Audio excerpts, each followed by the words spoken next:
Me río.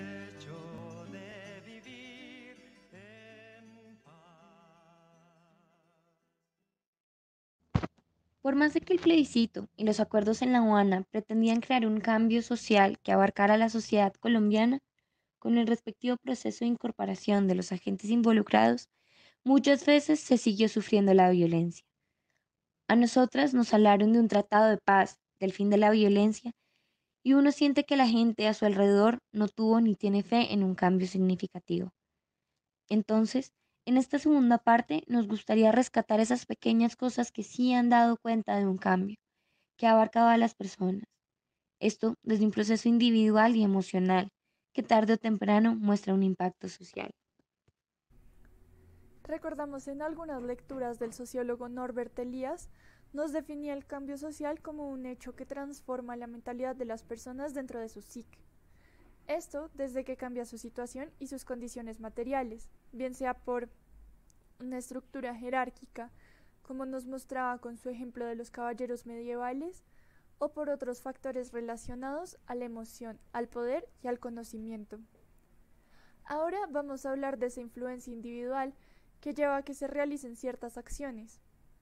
Si se lleva una vida en la que una ha sido violentada, que la familia y seres amados han sido agredidos, esto puede conllevar a cierto tipo de acciones, que es lo que se ha visto en estos grupos armados.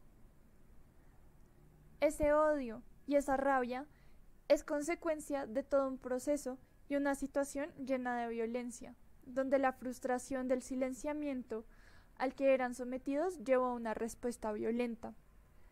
También todo esto decantó en acciones políticas manejadas por las emociones, y lejos de reducir toda la historia a la idea dicotómica de lo bueno y lo malo, es importante pensarse la historia como sucedió, pero más allá de eso, cómo fue vivida.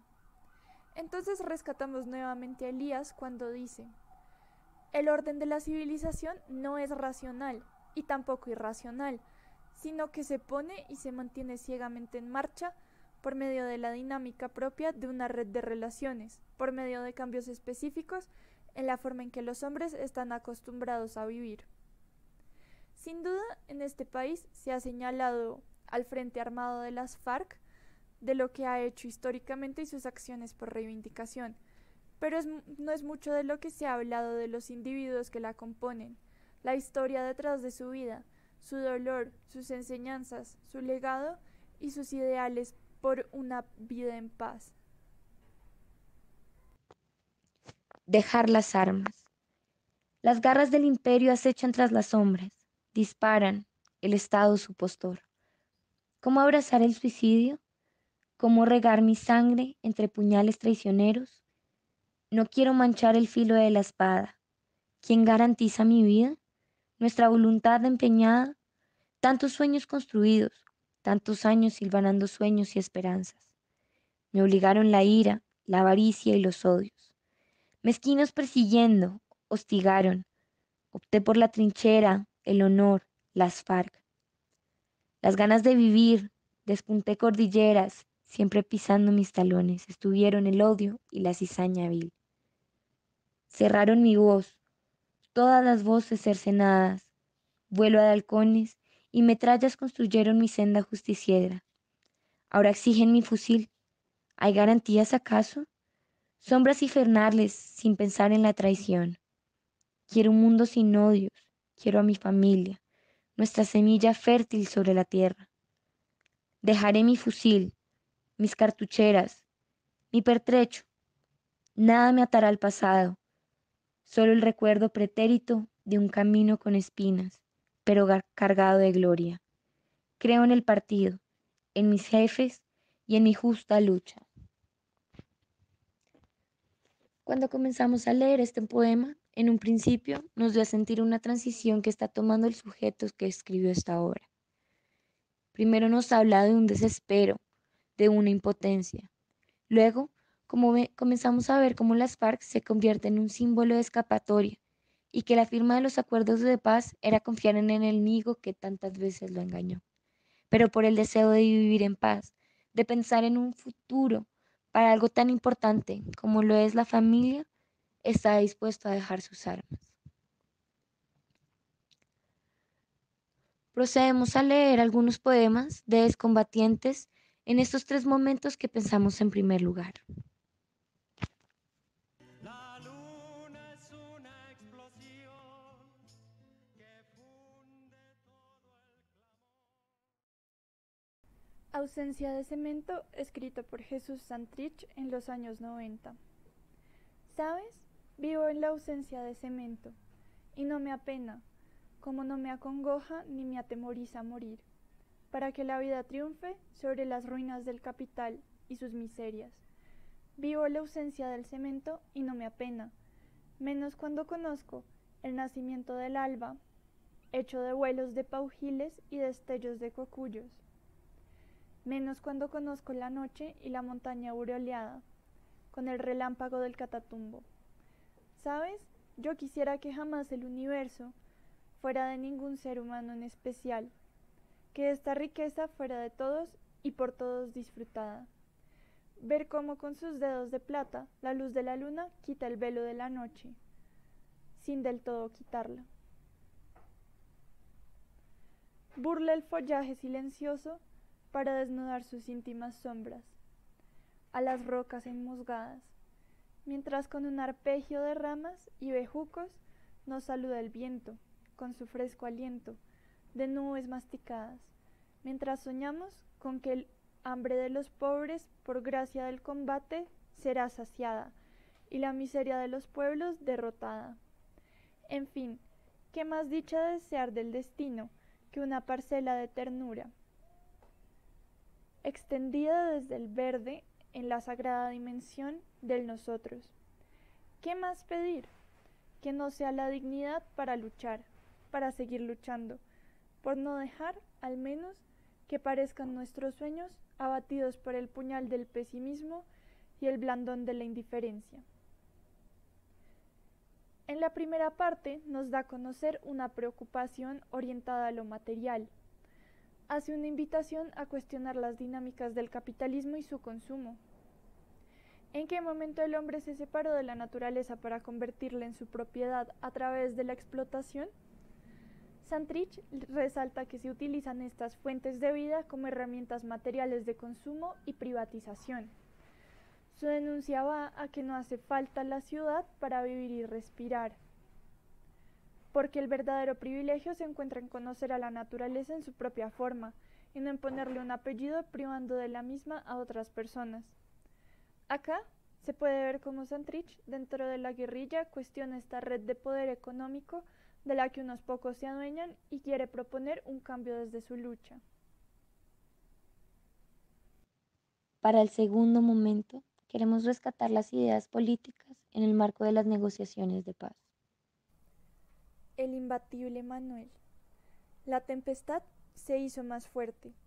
A medida que el combate crecía, el páramo lo abrigaba en su seno. De musgo y pastizal salvaje, su mirada firme y estructuradora se posaba en cada rizo, en cada curva, en cada relieve de aquel frondoso paraje. De pronto, el aleteo serpentino de aquella ave maldita descargaba su odio contra aquellos filos y peñarascos. Un hilo de vida para aferrarse y burlar al enemigo. Un certero disparo caía el soldado tembloroso entre quejidos de dolor y muerte. Era lo que los guerrilleros de Manuel en la trinchera, que haciendo de las sombras su aliada, atacaba al enemigo que moría. Era Manuel de hierro y cartuchera, Manuel de 1000 batallas ganadas. La operación Sonora lo colocó de gloria y fue derrotada por los generales. El imperio lo acechaba. Las garras de la CIA se hundían en cada pliegue del terreno, buscando al hombre, al guerrillero que se levantaba en polvoreadas, entonando un canto libertario.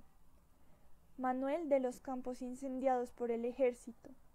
Manuel de los torturados y los desaparecidos. Manuel de Colombia, Manuel de las altas cordilleras. La noche llega con su garganta devorando el día. El frío es más intenso en la luna llena.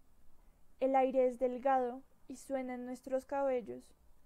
Unas siluetas se proyectan entre el follaje. Es caso del páramo, un movimiento interrumpido por un tronco en la oscuridad. Rueda la roca entre pendientes mortales. Uno, dos hombres atraviesan el cerro. El enemigo acecha hambriento. El frío es intenso, las figuras enemigas apostadas. Semejan fantasmas en las alturas. Sale vida, salen los guerrilleros. Sale Manuel el guerrillero de otra batalla, ganada entre miles. Es la esperanza y la vida que busca un norte, un nuevo país digno y grandioso para todos. Es Manuel el imbatible. En este poema, escrito por un guerrillero anónimo en el año 2014, cuando hay un clima de diálogo, intenta rescatar y resaltar las victorias y los riesgos que ha tomado a lo largo de los años por crear ese impacto político y social que rescata de sus héroes. El ser escuchados, sin olvidar ni negar el pasado, y mantener el recuerdo del por qué llegaron a estar en las trincheras. A través del poema, vemos mucho la fuerza militar que ha sido un símbolo de poder, pero no deja de lado ese sentido principal de la esperanza y una vida de paz en el campo. Soñamos con el ancho mar azul, con la tierra caliente de mis llanos, mis playas del rojo oriente araucano, del Guatapurí y su Perijá guerrillero, del verde Chocó, de sus bahías, viento y arena de occidente, la Macarena y sus mil colores abalanzando la imponente sabana. Sueño con el laurel, en el samán y aquellos morichales.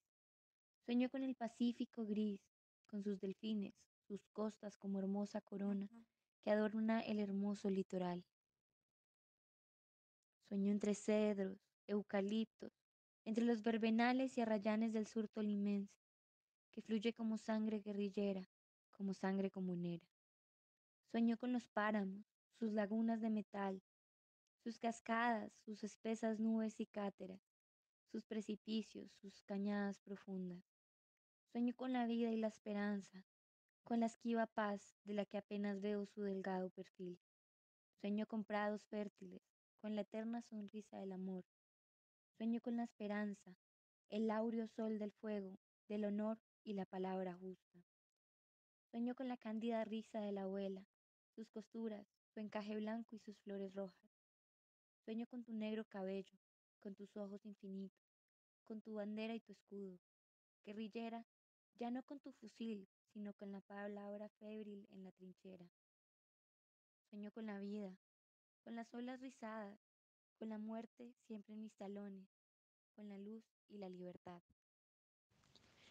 En este poema, también escrito por un guerrillero anónimo en el año 2017, podemos ver todo un universo de significado detrás de la naturaleza, donde esa paz a la que se ha estado aspirando y deseando invita a conocer la naturaleza, entenderla como nuestro espacio, disfrutarla y cuidarla, resaltar su historia, sus personajes, las victorias, derrotas, los soldados caídos y los levantados. Se trata de una vida tranquila, tradicional y campesina. Esto dentro de los aspectos económico, material, político y social e ideológico y emocional que atraviesa cada individuo.